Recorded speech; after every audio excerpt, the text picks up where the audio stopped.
So when we are dividing radicals,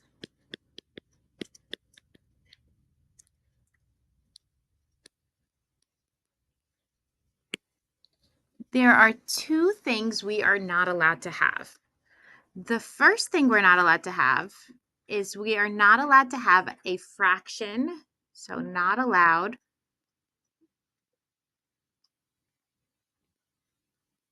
to leave a fraction underneath a radical.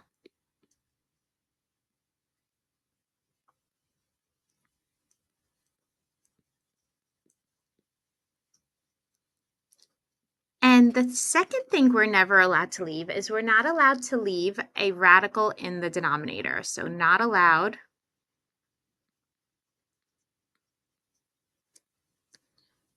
to leave a radical in the denominator.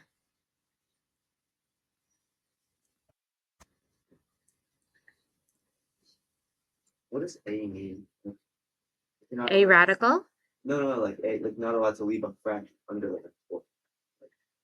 A fraction, like just a fraction. You're not allowed to have a fraction to like not A, just Oh, you can't have a fraction inside the. Okay. yeah. Thank you. I was confused. Oh, I see what you mean. Okay, instead of saying under, I'll say inside a radical. Does Yeah. that make more sense? Okay, inside a radical.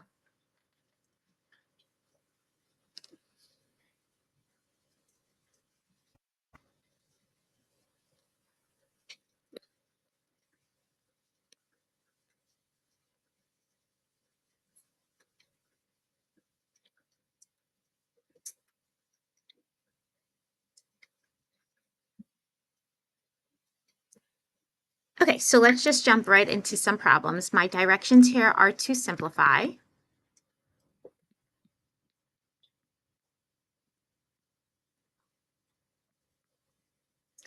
And let's say I have the square root of 45 over the square root of 5.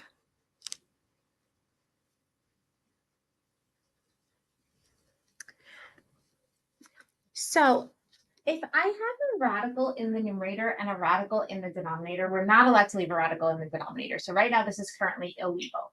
But if I have a radical in the numerator and I have a radical in the denominator, what I can do, as long as there's no plus or minus signs attaching it to something on the outside of that radical, I can make this into one big radical with a fraction underneath of it. So essentially, I went from one illegal thing, having a radical in the denominator, and now I've converted it to another illegal thing because now I have a fraction inside the radical. But by me making it a fraction inside the radical, I've helped us. Why? Why has this helped us? Charlie? You could just divide 45 by 5. Yeah, because 5 goes into 45. So we can simplify this down to the square root of 9. And what is the square root of 9? 3. And I think I briefly mentioned this last time. When we're solving, let's say we're solving for x, so it's like x squared equals 9, we have to account for the plus or minus. But when we're just simplifying, we always just keep the positive version. So when we're solving, we always have to consider plus or minus. When we're simplifying, we always just stick with the positive. Let's say I have the square root of 100 over 49. Now, I cannot simplify this. And 49 does not go into 100. There is no number that goes into 100 or 49. But what we're allowed to do is the same thing we did in the numerator, just the reverse. So if I have a radical in the numerator, radical in the denominator, I'm allowed to make it into one big radical with a fraction underneath of it. And also, if I have one big radical with a fraction inside of it, what I can do is split that into two different radicals. So we can split this into the square root of 100 over the square root of 49. And this helps us in this specific scenario because aren't they both perfect squares? So the square root of 100 is 10, square root of 49 is 7.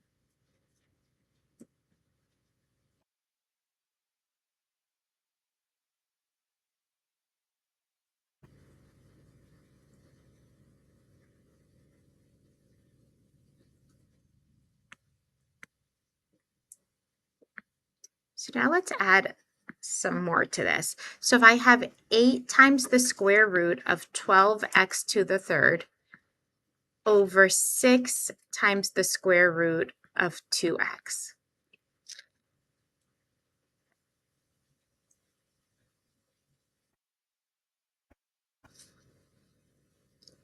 Do we agree in both the numerator and the denominator, there's multiplication between the 8 and the radical, and here between the 6 and the radical? That's multiplication. Because it's multiplication, I can absolutely treat this like 8 over 6 times the root of 12x to the third over the root of 2x. Do you guys agree? By me separating that, I really haven't changed the value of this problem at all. Now, if there were a plus or minus between the 8 and the radical and the 6 and the radical, would I be allowed to do this? Never. Only through multiplication. So now, why did I do this? I did this because I can now simplify a bunch of stuff. I can say 8 over 6 reduces down to 4/3. Do we agree with that? And then I could also make those two radicals into a radical with a fraction underneath of it. Now, guys, I'm showing you every single step that my brain is processing. Do you think you need to show me all of this? No, you actually don't even need to show me the big fraction, the big radical with the fraction underneath. You don't need to show me any of that. I'm just showing you step by step to show you how my brain is functioning. So now we can simplify this 12x cubed divided by 2x, and we're going to get 2 goes into 12 6 times. X to the third divided by x to the first is x to the second. Is this simplified? No, why not? What can we pull out? Yeah, we can pull out an x. So here we're going to have 4/3 x root 6. Now, if you wanted to put this all under the same fraction, this would just be 4x root 6 over 3.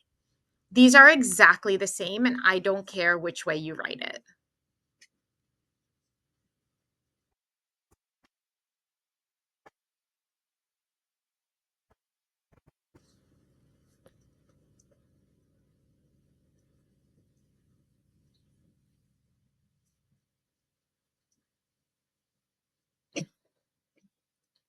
Okay, let's keep going.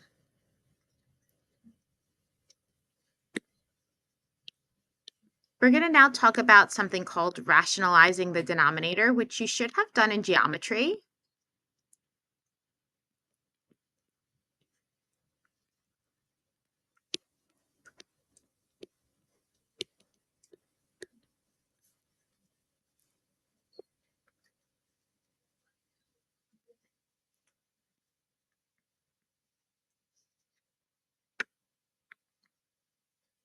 So here I have the square root of 2 over 5.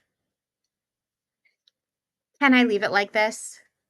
Never. You're not allowed to leave a fraction inside a radical. So now I'm going to go from one illegal thing to another illegal thing. So I'm going to make this the square root of 2 over the square root of 5. What I've now done is now I've created a radical in the denominator, which I also cannot leave. But think about it, guys. Don't write this down. But if I have 1/5, and I multiply, this is a fraction, and I multiply the denominator and the numerator by the same number. So we get 3 over 15. Isn't 3 over 15 and 1/5 equivalent fractions? So if we have a fraction and we multiply the numerator and the denominator by the same number, we end up creating an equivalent fraction without changing its value. We're good. So now I want to think about this. Well, what can I multiply root 5 by to cancel out the radical? We talked about this yesterday or last class. Ariana, you got it. You multiply it by itself. So I multiplied top and bottom by root 5. And when I multiply top and bottom by root 5, I get root 5 times root 5, which is just 5, and then root 2 times root 5, which is root 10. Can I now divide these and say my answer is the square root of 2? Why not? Because 5 goes into 10 twice. Charlie? Good, because 5 isn't a radical. So this is as far as we can go.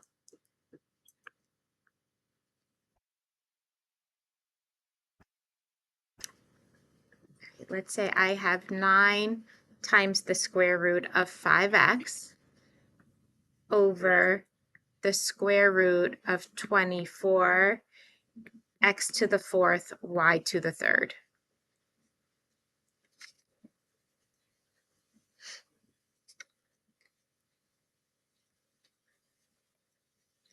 Now, we have some options here. I know I can't leave it like this because I'm not allowed to leave a radical in the denominator. Would it benefit me to make these two radicals into one big radical with a fraction under it, inside of it? Would that benefit me at all? Not really, because 24 and 5, there's no common factors there, so I couldn't even reduce it. Yeah, I can simplify the x's, but is that ultimately going to help me that much? No. So for me to make one big radical with a fraction under it isn't going to help this situation. So I know I need to rationalize. So my option A is to rationalize as it is and just multiply by the root of 24 x to the fourth y to the third. Or what do you think I'm going to recommend we do first to make our numbers smaller? Really? Yeah, let's simplify this denominator first, because if I simplify it, then I'm not dealing with numbers that are so big. So I'm going to simplify this in my head, because remember last class I was really encouraging you to simplify radicals in your head.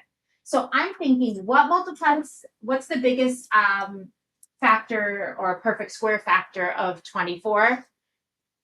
4, not that big, right? So we have 4 and 6. So I'm going to pull out a 2. We're left with a 6 inside the radical. And then we have the square root of x to the fourth. Isn't that x to the second? And the square root of y to the third is going to be y root y. Is everybody okay with how we simplified that? Was everybody able to do that in their head? Good. That's what I want to see. So now we're going to have 9 times the root of 5x.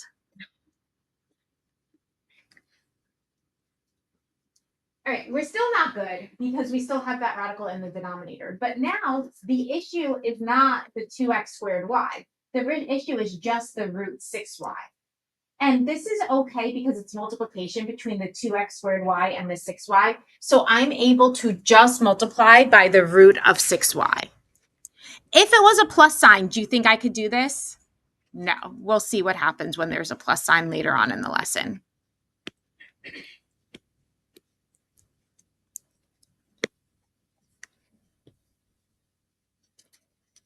So now in our denominator, I get 2x squared y times 6y. And in my numerator, I get 9 times the square root of 30xy. Is my answer like this good enough? No, because I can multiply that denominator. So now we're going to multiply, and we're going to get 9 times the square root of 30xy over 2 times 6 is 12, and then we get x squared, y squared. Now we're good. If I could have simplified the 30xy, would I have had to? Absolutely. If you can simplify a radical, you must simplify the radical. Yes. Oh, I messed up. Yes. Thank you, Lily. We do have to simplify the 9 and the 12. Sorry about that.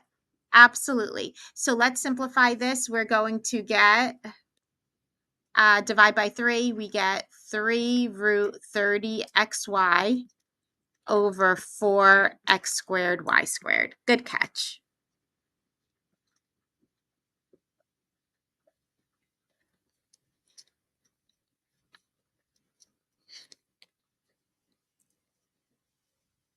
All right, let's step this up a little bit.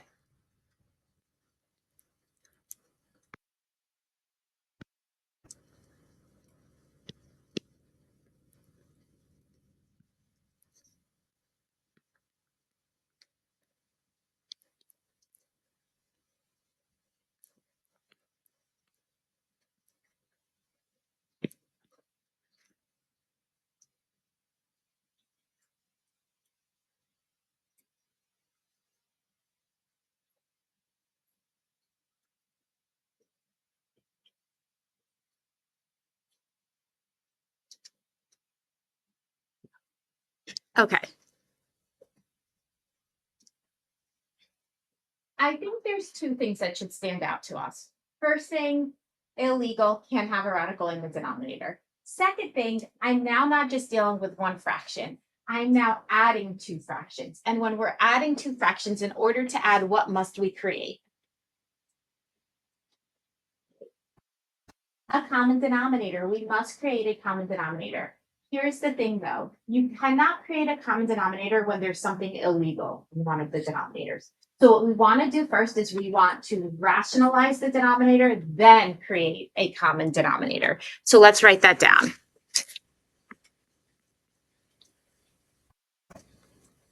Rationalize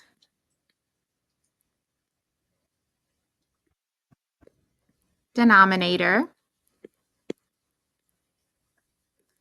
before creating a common denominator.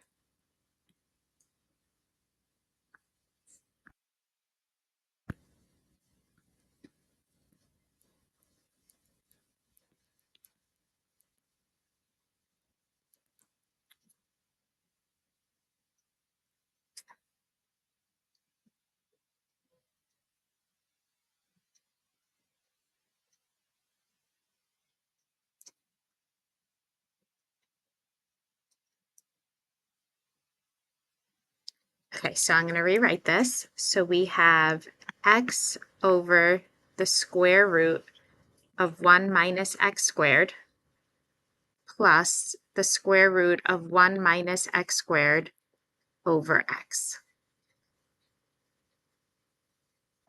So I said I'm going to rationalize. So to rationalize that first then fraction, what do I have to multiply by? Same hands every time. Rationalize. Violet? You got it. We're going to multiply by the root of 1 minus x squared. So now in my numerator, I'm going to end up with x times the root of 1 minus x squared. And in my denominator, we just have 1 minus x squared.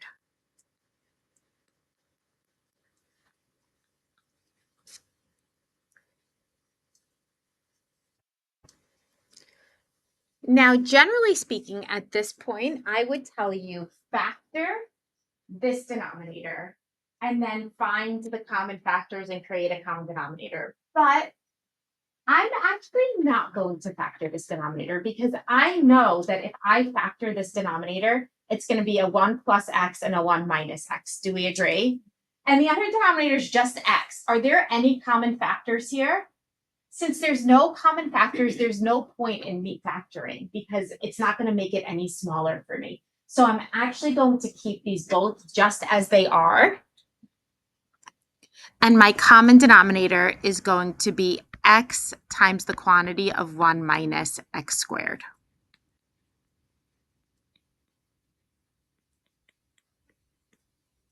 So for the first fraction to create this common denominator, we have to multiply top and bottom by x. So in my numerator, I get x squared times the square root of 1 minus x squared in my numerator. And in the second fraction, we need to multiply top and bottom by the quantity of 1 minus x squared. So I get the quantity of 1 minus x squared times the square root of 1 minus x squared. Do you think it was important for me in this second fraction to keep this quantity in parentheses? Yeah, because this whole quantity gets multiplied with the radical. If I left my parentheses, it would look like just the x squared was. We don't want that. That whole quantity is multiplied with that radical. Are we good so far? Right, now that we've created this common denominator, now what we can do is we can keep our denominator. And now we can add our numerators.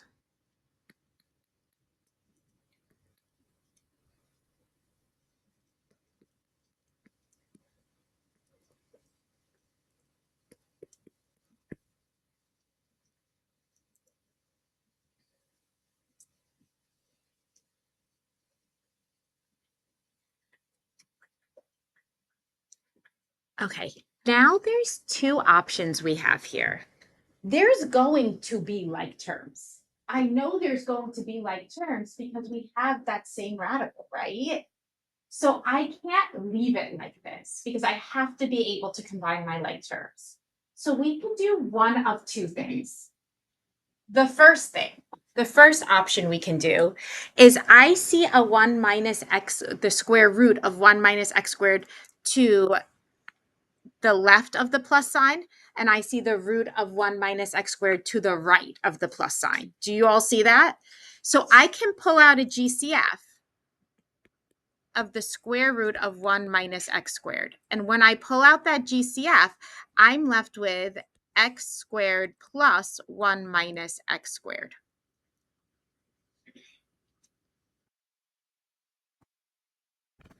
All over x times the quantity of 1 minus x squared. And now in those parentheses, don't the x squareds cancel?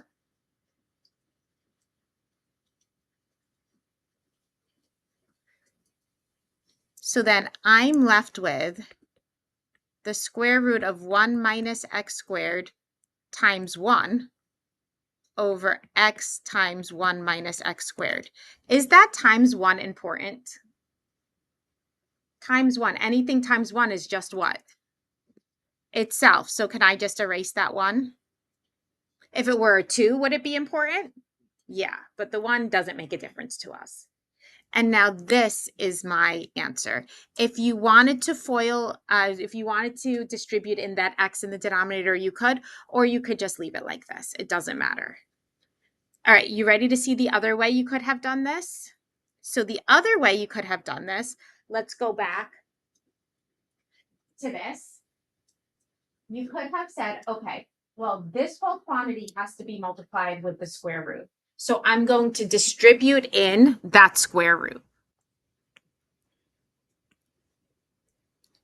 So now the other way we could have done this is we would have had x squared root 1 minus x squared plus 1 times the square root of x, square root of 1 minus x squared is the square root of 1 minus x squared. And then negative x squared times the square root of 1 minus x squared is a negative x squared root 1 minus x squared. All over x times the quantity of 1 minus x squared.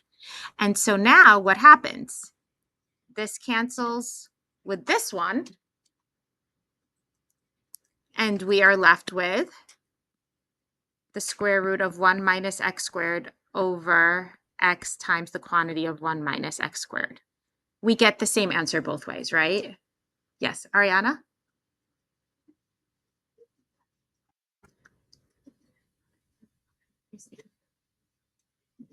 Uh-huh.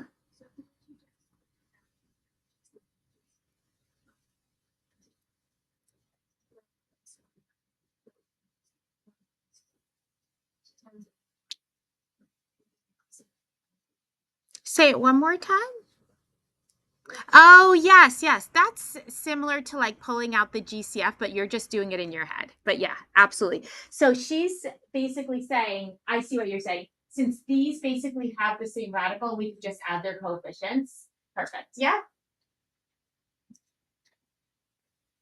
Can we keep going? Okay, next one. I want you to try this one on your own. It's similar idea. Actually, I need to do this one with you because it's going to get a little complicated. I lied. We're going to do this one together. So we have the square root of y squared plus 1 over the square root of y squared minus 1 minus the square root of y squared minus 1 over the square root of y squared plus 1.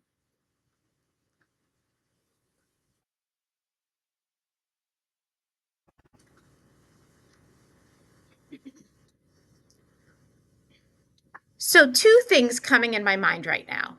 One, we can't have radicals in the denominator. And second, I'm going to have to create a common denominator in order to subtract these. Which one of those issues do we have to take care of first? Violet? Good, we have to rationalize first. Leo, today is not the day to be sleeping. We need to be awake. Yeah. Okay, so let's rationalize each one of these separately. So first one, do we all agree we're multiplying by the square root of y squared minus 1? And for the second one, we're multiplying by the square root of y squared plus 1.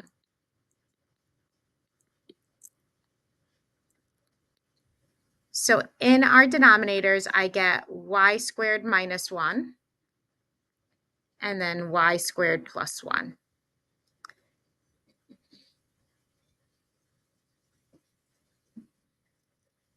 Now, in the numerator, we would get the quantity of y squared plus 1 all underneath the radical times the quantity of y squared minus 1.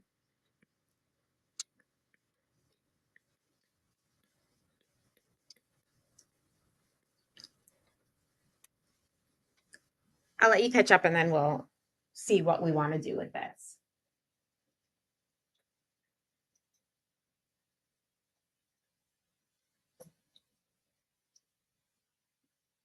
So we can leave the numerator like this. We can leave the numerator like this. But since it's a dots, y squared plus 1 and y squared minus 1, this is easy multiplying that we can do in our head, right? Multiplying dots out is easy. Yeah, I hope we think that's easy. So if you wanted to, you can leave it like this, or you can just multiply it out so it looks a little cleaner to you. If it were a more complicated multiplication, I would probably advise you just to leave it so you don't mess up on the multiplication. But since this is an easier one, I'm okay if we multiply it. What would you prefer? You prefer to multiply it? Sure. So if we're multiplying it, then we're going to get y to the fourth minus 1, the square root of y to the fourth minus 1 over y squared minus 1. And then again, the square root of y to the fourth minus 1 over y squared plus 1.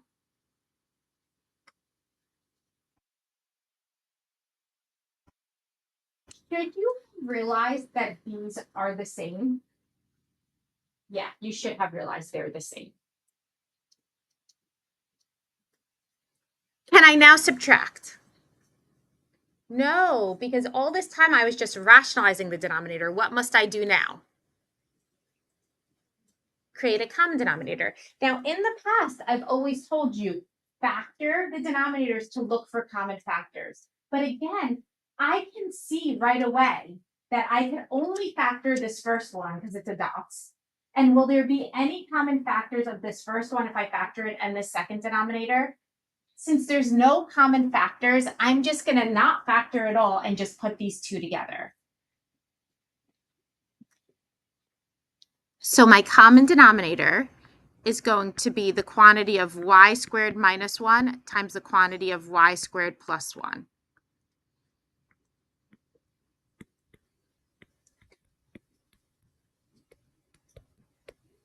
So for the first fraction, I have to multiply by the quantity of y squared plus 1. And for the second one, I have to multiply by the quantity of y squared minus 1.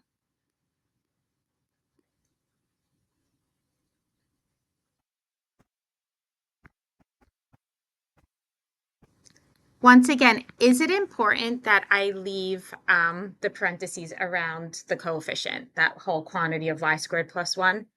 Absolutely.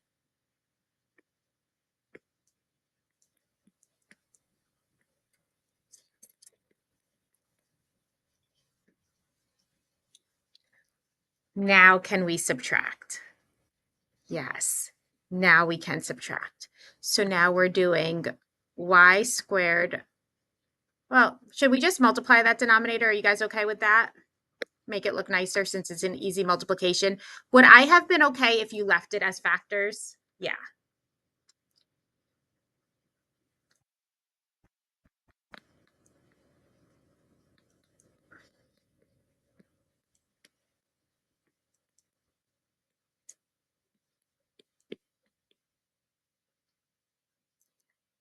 Do you think I can leave it like this? No. So now I'm going to talk about the one of three ways.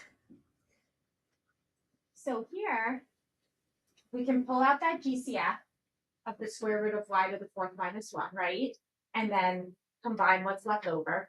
We can distribute in the square root of y to the fourth minus one and distribute in this square root of y to the fourth minus one, combine like terms. Or we can do, Ariana, you told us, right? Pointed it out, that since they have the same radical, can't we just subtract their coefficients? Yes, we could do any one of those. It all depends on what you see. What do you guys want to do?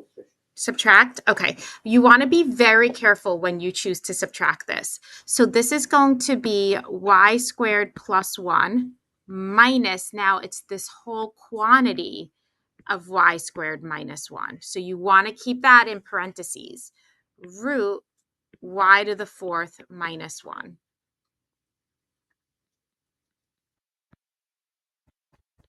So when you distribute in that negative, it's y squared plus 1 minus y squared plus 1 root y to the fourth minus 1 all over y to the fourth minus 1. So here, the y's cancel, and what are we left with? 2. So we have 2 root y to the fourth minus 1 over y to the fourth minus 1.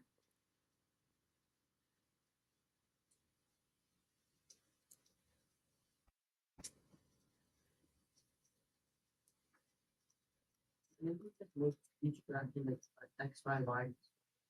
Look at the variables, but you don't have to keep it around. You could, as long as you don't forget to sub back in. Okay, next one.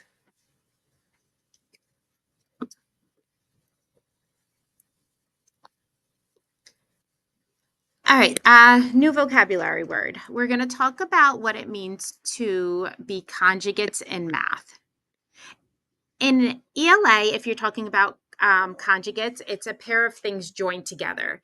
In math, when we talk about conjugates, they're going to be formed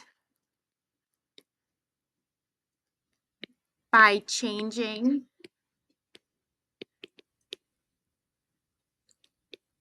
the sign between two terms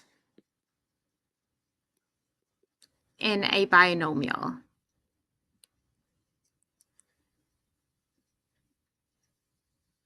So essentially, conjugates are creating like a dot scenario. That's what you're doing. So an example would be x plus a and x minus a. These are considered conjugates. So whenever we're working with conjugates, we're trying to create a dots. And what's so special about a dots? What happens when you FOIL out a dots?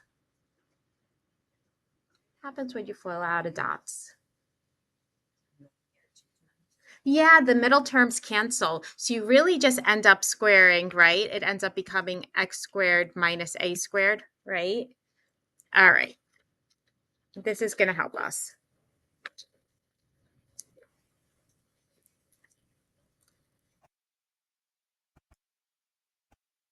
So again, I'm going to tell us to simplify.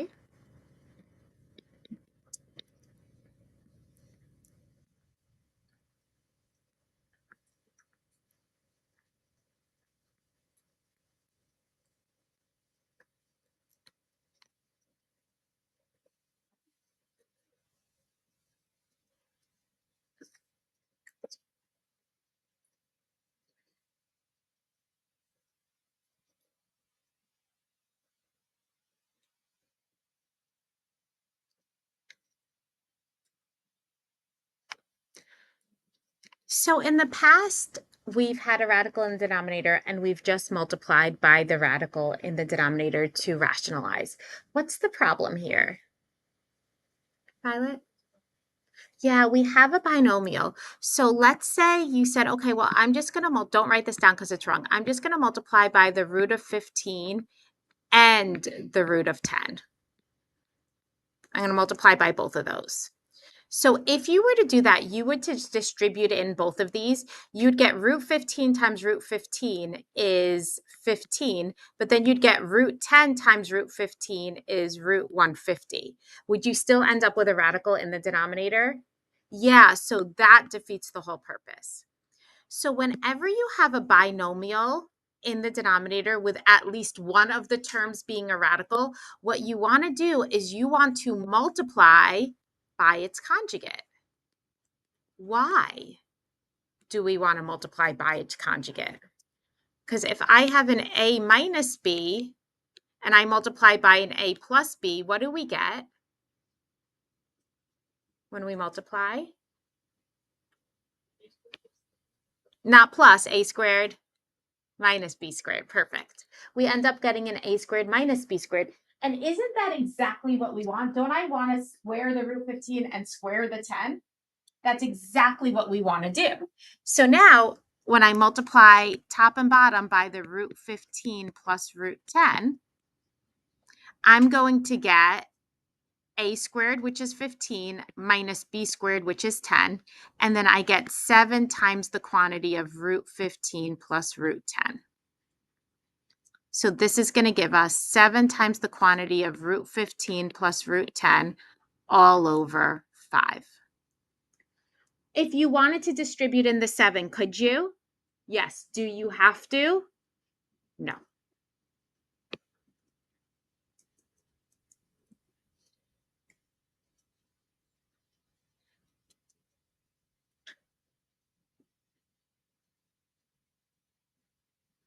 All right, next one.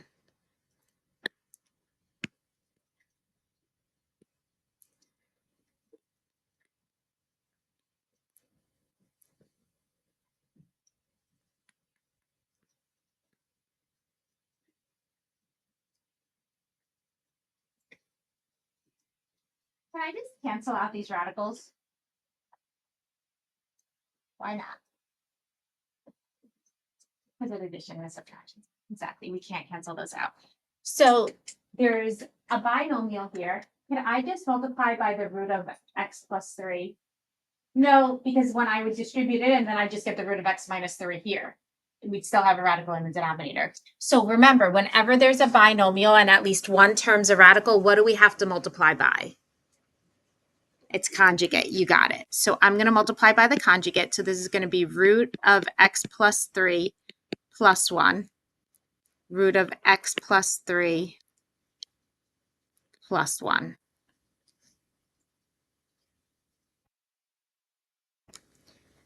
And so in the denominator, since they're conjugates, we're going to get an a squared minus b squared. So we have an x plus 3 minus 1. What do you think we have to do in that numerator?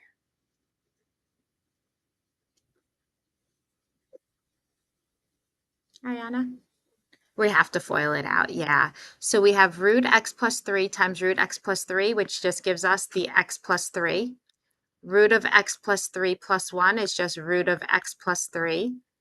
1 times root x plus 3 is root x plus 3. And 1 times 1 is 1. And so now, yes.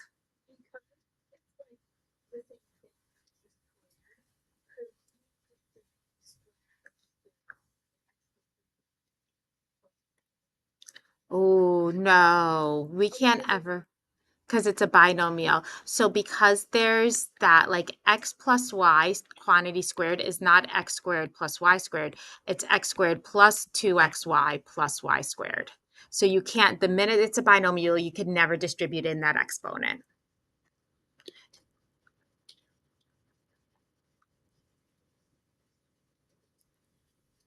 Okay, so now we're going to simplify this. So I have x plus 2 root x plus 3 plus 4 all over x plus 2.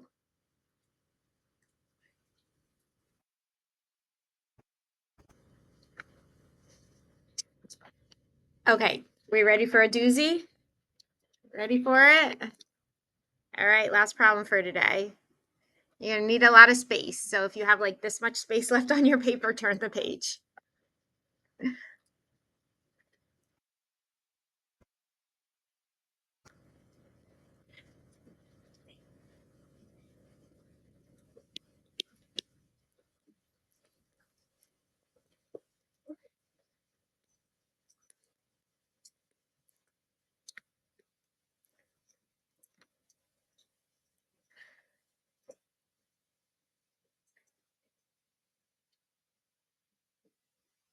Doesn't look so bad, right? Doesn't look like it should be a doozy. What's the problem, Charlie? The bottom is a Yeah, the bottom's a trinomial with two different radicals. So we're going to have to play around a little bit. It's not going to be a quick fix. It's not going to be like with the binomial where we just multiply by its conjugate and poof, the radicals are gone. So we're going to almost treat this like a binomial where we group the first two terms together and say this is our A and this is our B. So this is an A minus B. Where root of 5 plus 3 is the A and the minus 2 is the B. Now, if this is an A minus B, we have to multiply by A plus B. Do we agree? If we're treating it like a binomial type of deal, a conjugate situation.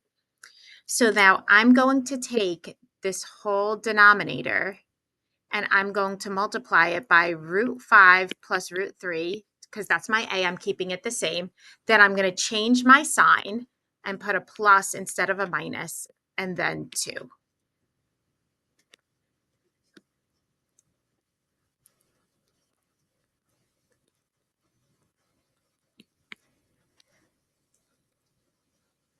We're still going to end up with a radical.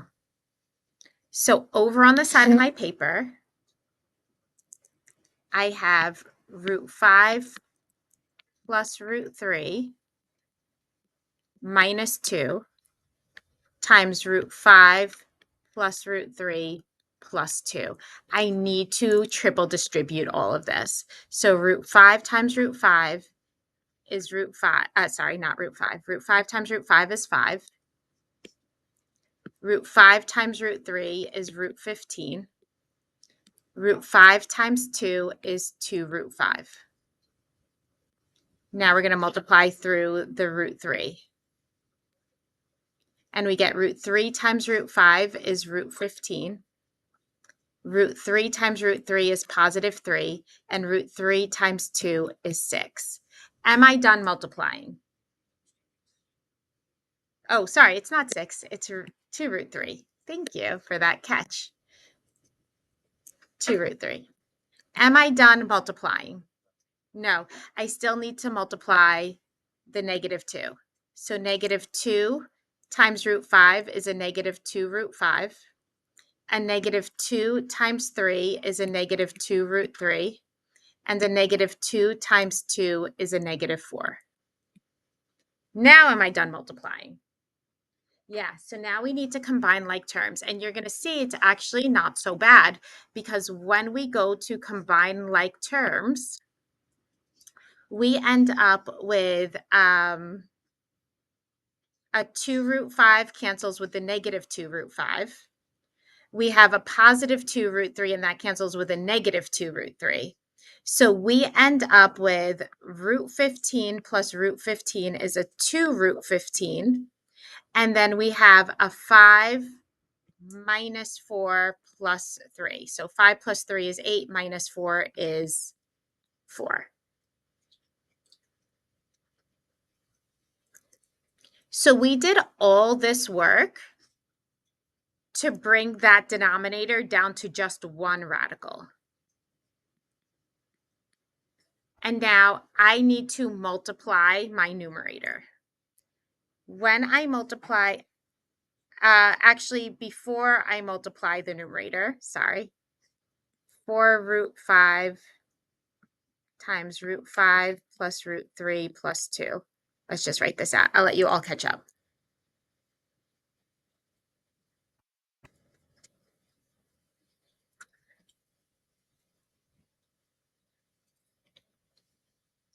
Before I distribute in that 4 root 5 into the numerator, does anybody see anything I can do?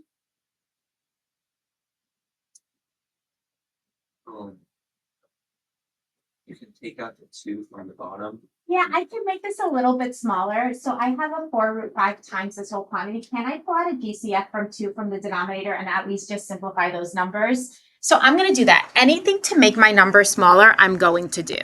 So I'm pulling out a GCF of 2 in my denominator.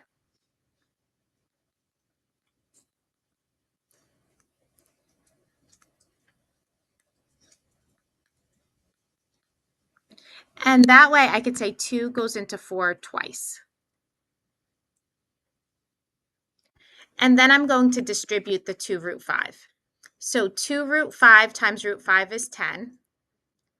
2 root 5 times root 3 is 2 root 15. And 2 root 5 times 2 is a 4 root 5. All over root 15 plus 2.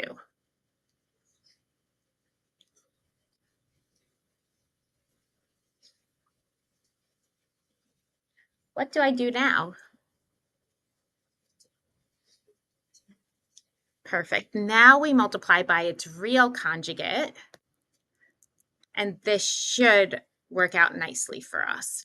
So now we're going to multiply by root 15 minus 2. And in our denominator, we get an a squared, which is 15, minus our b squared, which is 4. And you think I'm going to make you multiply out that numerator? Oh, yes, I will. So over on the side of my paper again, I have root 15 minus 2 times, I lost it all, 10 plus 2 root 15 plus 4 root 5. And we multiply this out. Root 15 times 10 is 10 root 15. Root 15 times 2 root 15 gives us a 30. Root 15 times 4 root 50, times 4 root 5 is going to be 4 root 75. Multiply out the negative 2. So negative 2 times 10 is a negative 20. Negative 2 times 2 root 15 is a negative 4 root 15. And a negative 2 times 4 root 5 is a negative 8 root 5. Out of all of these radicals, I can only simplify one, the 4 root 75. Do you think I have to simplify that? Yeah, if you can simplify a radical, you always have to simplify it. So I'm going to do that in my head real quick. 75, I'm breaking down into 25 and 3. So we have 10 root 15 plus 30 plus 20 root 3 minus 20 minus 4 root 15 minus 8 root 5. And now I'm going to combine any like terms that I can. So I have a 10 root 15 minus 4 root 15 gives me a 6 root 15.